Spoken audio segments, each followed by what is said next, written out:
దీనికి ఇదే పని అయిపోయింది. ఎండీని తన వైపు తీసుకొని మనందరినీ ఇబ్బంది పెడుతుంది.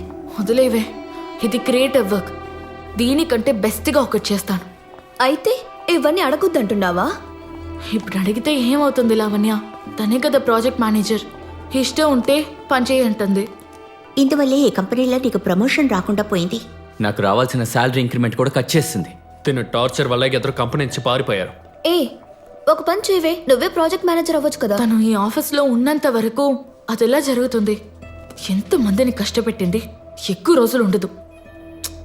పోద్దులే. ఏంటి పోయిద్దా? నేనేదో కోపంలో చెప్పాను, కానీ ఇలా జరుగుతుందని నేను అసలు ఎక్స్పెక్ట్ చేయలేదు డాక్టర్.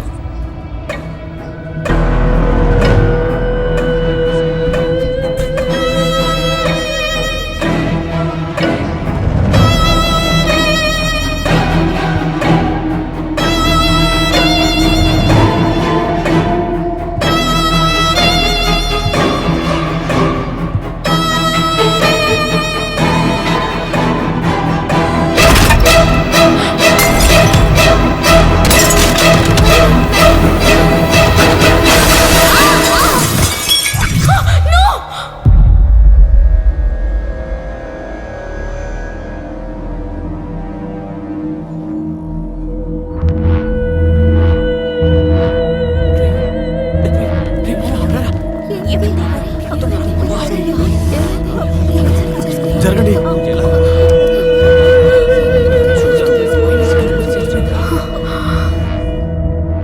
ఏమిటి, మీరు చెప్పినందువల్ల చనిపోయారా? మేడం, మీరు చెప్పేదంతా అలాగే జరుగుతుంది మేడం.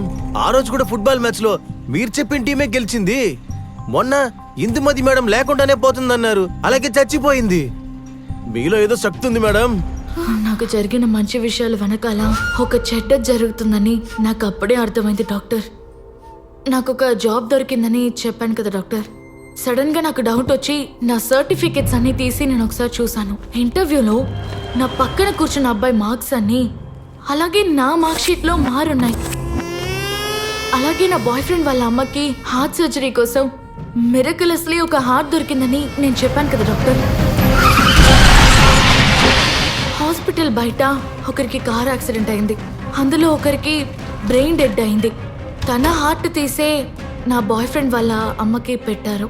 చూడండమ్మా, ఇప్పుడు మీరు చెప్పిన విషయాలు జరిగిపోయిన విషయాలా లేక మీరు చెప్పడం వల్ల జరిగిన విషయాలా? ఈ రెండిట్లో ఏది కరెక్ట్?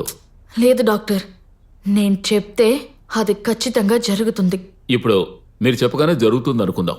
ఇదిగో ఇక్కడ ఓ మొక్క ఉంది. మీరు చెప్తే అది 6 అడుగులు ఎదుగుతుందా? అది ఎదుగుతుంది డాక్టర్.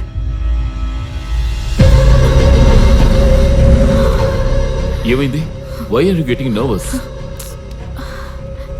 నేను చెప్పిందేదో జరగబోతుంది డాక్టర్. ఏమైంది? ఎందుకు ఏడుస్తున్నావు? ఎండీ రూమ్కి వెళ్ళానే సార్.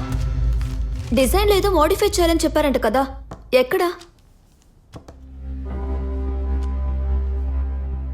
ఎస్, ఈ పర్టికులర్ ఏరియా ఎందుకు ఈ డిజైన్లో దాక్కుంది? డిజైన్ ఫాల్టా? Sorry sir, looks like designer fault. అర్హత లేని ఇందుమతి ప్రాజెక్ట్ మేనేజర్గా ఉందంటే ఎలాగా? తెలియలేదు కదా. అన్ని క్వాలిఫికేషన్స్ ఉన్నా నువ్వు నాతో అడ్జస్ట్ చేసావంటే నెక్స్ట్ ప్రాజెక్ట్ మేనేజర్ నువ్వే అవుతావు. రావే వెళ్దాం.